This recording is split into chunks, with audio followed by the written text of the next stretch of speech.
Qui est coordonnateur de l'Association des jeunes allosexuels de Lanaudière, et également Madame Marie-Hélène Detilly, qui est sexologue. Bonjour à vous deux. Bonjour. Bonjour. Au départ, je vais m'entretenir avec toi, Martin. Qu'est-ce que c'est un allosexuel, en fait? Un allosexuel, c'est un terme qui a été créé par le regroupement national des organismes qui viennent en aide aux jeunes allosexuels dans le Québec. Allosexuel, c'est gay, lesbienne, bisexuel, transsexuel, les jeunes qui sont en questionnement sur leur identité sexuelle ou orientation sexuelle. D'accord. Et je pense que vous visez un groupe de jeunes 12 à 20 ans, c'est bien Oui, ça? ben en fait, nous, notre mission, c'est 12-30. D'accord. Puis nos groupes de discussion, ça tourne souvent plus à l'entour du 14-20. Et le mandat, en fait, de cette association-là, concrètement, qu'est-ce que vous faites? Oui. On offre, comme je le disais, des groupes de discussion. Oui. Donc, on a un milieu de vie à Terrebonne qui offre des groupes de discussion à tous les lundis soirs de 19h à 21h. On fait des ateliers de démystification dans les écoles secondaires, les milieux jeunesse de Lanaudière. On va parler d'orientation sexuelle avec les jeunes, leur présenter la réalité de la région. Vous parlez de réalité, on sait, en région, c'est peut-être un petit peu plus tabou être homosexuel comme ça. Est-ce que les gens en région, vous voyez qu'ils sont ouverts dans la média? Contrairement à ce qu'on pense, oui, il y a une belle ouverture des milieux jeunesse, les maisons de jeunes. On a récemment fait une tournée des maisons de jeunes. Les gens sont ouverts. Pour un jeune qui vit un questionnement sur son orientation ou qui est gay en région, c'est sûr que ça peut être la difficulté, c'est d'être éloigné, donc être isolé, ne pas avoir accès aux services. C'est plus à ce niveau-là que ça fait une différence comparativement à Montréal. D'accord, d'accord. Et est-ce que vous avez été témoin d'histoires affolantes dans vos groupes de discussion, des jeunes qui ont peut-être été malmenés dû à leur orientation sexuelle? Ben, c'est sûr qu'on en voit régulièrement des jeunes qui sont victimes d'homophobie au secondaire. Il faut savoir que l'homophobie au secondaire, ça touche 25% des garçons. C'est une statistique qui est énorme. Ce qu'on a pu constater, c'est que l'homophobie, exemple, un geste homophobe, un jeune qui se fait traiter de fif parce qu'il n'est pas capable de lancer un ballon dans un panier, ça touche pas juste le jeune qui vient de se faire traiter de fif. Ça touche les gens qui étaient assis sur le banc. Peut-être qu'il y a un frère qui est homosexuel, que lui vient de vivre de l'homophobie. Peut-être que ses parents sont homosexuels qui viennent de vivre de l'homophobie. Donc, ça touche plusieurs jeunes au secondaire. D'accord. Et pour conscientiser peut-être les gens face à la réalité de ces jeunes-là homosexuels, parce qu'on sait, il y a des jeunes qui se suicident, il y a des jeunes qui fuguent. On pense peut-être à David Fortin, qu'on avait entendu dans les médias. Certains ont avancé qu'il est homosexuel, c'est une des raisons qu'il avait décidé de partir. Comment on fait pour dire aux gens, regarde, c'est du monde comme nous autres, simplement, qui dorment avec des gens du même sexe ou comment qu'on... Ben, je pense qu'en général, dans la vie, on se doit d'être ouvert, peu importe les différences, que ce soit au niveau de l'ethnie ou l'orientation sexuelle. Il faut démontrer une certaine ouverture. Puis je pense qu'à partir du moment où il y a une ouverture, ça évite ce genre de problématiques-là, qu'on parle du suicide, les fugues ou chez les jeunes. Là.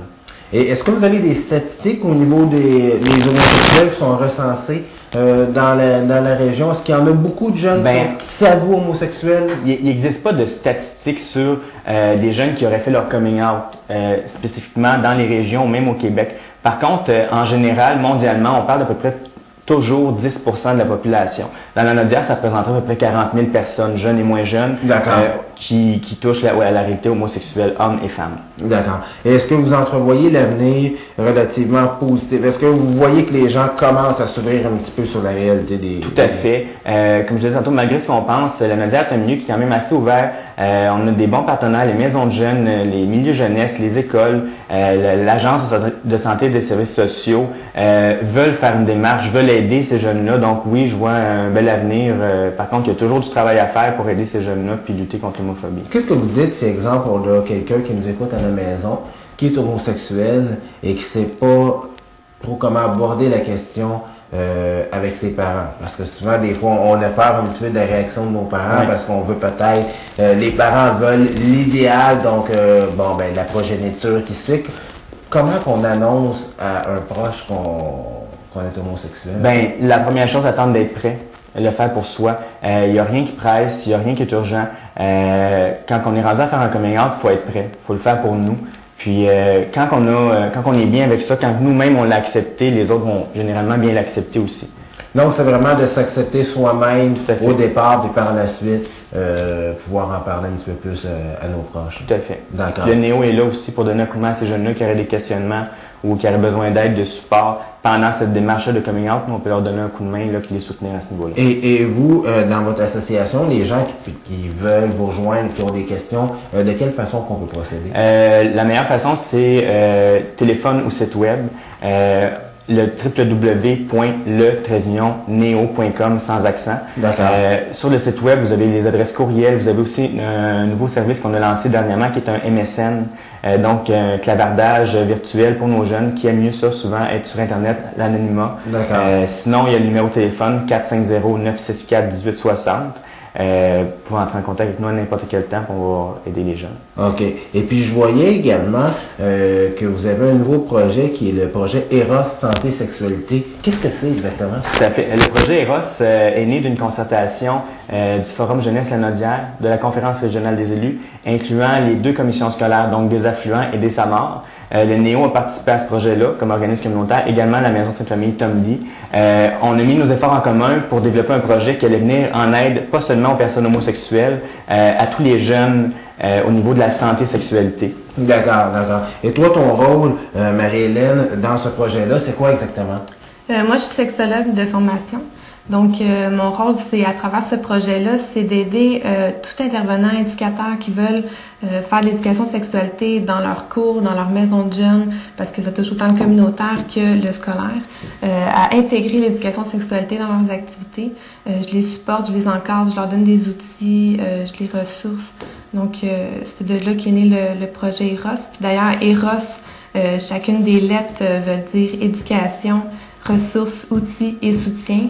Apporter à tout intervenant, animateur qui veulent en faire. Parce que, corrige-moi si je me trompe, mais ça, c'est peut-être un problème, la sexualité dans les écoles, parce que les cours de formation professionnelle et sociale qu'on avait auparavant dans mon temps au secondaire, donc 97-2002, ça n'existe plus, ça. Donc, les gens ont de la misère à savoir ce qui se passe, question de protection, des choses comme ça. Donc, vous pensez qu'avec un projet Eros comme ça peut peut-être inciter les jeunes à être mieux instruits au niveau sexuel? Bien, effectivement, mais c'est comme vous dites, puisqu'il y a eu un retrait des cours de FPS du scolaire, il ne se fait plus rien présentement en termes d'éducation sexualité. Puis selon la nouvelle vision de la réforme, c'est l'éducation sexuelle doit être intégrée à toutes les autres matières. Donc, autant les professeurs de français, mathématiques, anglais doivent en parler. La problématique à laquelle on fait face, c'est que les professeurs sont pas bien outillés et encadrés à le faire. Ils ont le mandat de le faire, mais ils savent pas trop comment. Donc, le projet, et moi par le fait même, c'est d'aider les acteurs à le faire correctement, ceux qui veulent le faire, évidemment. Je leur donne un soutien là-dedans, puis c'est sûr que ça va aller répondre à un besoin d'éducation sexuelle qui n'est pas répondu présentement chez les jeunes. Chez les jeunes. Au niveau sexuel, qu'est-ce que tu vois la principale, peut-être pas lacune, c'est pas le bon terme, mais qu'est-ce que les jeunes veulent savoir vraiment? À quel niveau les jeunes doivent être instruits, là? Souvent, on associe le mot sexualité avec génitalité. C'est pas faux de voir ça sous cet aspect-là, mais je crois que sexualité, c'est au-delà que de la génitalité, la reproduction, les ITS, la contraception. C'est sûr que c'est quelque chose d'extrêmement important, on ne le nie pas. Cependant, c'est de voir la sexualité dans toute la globalité humaine. Donc, autant parler de séduction, de rapprochement à l'autre, d'intimité avec les jeunes, le plaisir, le désir, toute l'éveil sexuel, la conscientisation de son corps, c'est toutes des thématiques qui doivent être abordées avec les jeunes. Puis ils sont super intéressés à en entendre parler. Ils ont énormément de questions. C'est une boîte à ouvrir et à explorer avec eux. En terminant, est-ce que vous êtes inquiets, les deux, avec l'hypersexualisation qui se passe présentement sur Internet? Les jeunes on se le cache pas, ont des relations sexuelles beaucoup plus tôt. Est-ce que c'est un volet qui vous inquiète, vous, en tant que personne qui travaille avec les jeunes? Bien, c'est un volet qu'on inclut dans le projet Eros Santé Sexualité. C'est une réalité qui est présente puis qu'on peut pas nier non plus. À savoir si c'est inquiétant. C'est inquiétant dans la mesure où ce n'est pas nécessairement un éveil sexuel qui est fait avec conscience, avec information, avec éducation. Puis je crois que c'est là qu'il y a à être inquiété. Un jeune qui commence des relations sexuelles, peu importe l'âge, c'est pas inquiétant en soi. C'est de se demander, est-ce qu'il est informé? Est-ce qu'il sait comment se protéger des ITS? Est-ce qu'il sait comment communiquer avec son partenaire, la violence sexuelle? Tous des concepts qui doivent être au courant pour bien vivre leur sexualité. l'hypersexualisation en tant que telle, c'est sûr que c'est beaucoup plus large que juste utiliser une webcam, par exemple, pour faire... ça va au-delà de ça, c'est de sexualiser ce qui n'est pas sexualisé à la base. C'est sûr que c'est quelque chose qui est assez dévastateur aussi au niveau des médias, mais on essaie de pas trop s'inquiéter, mais de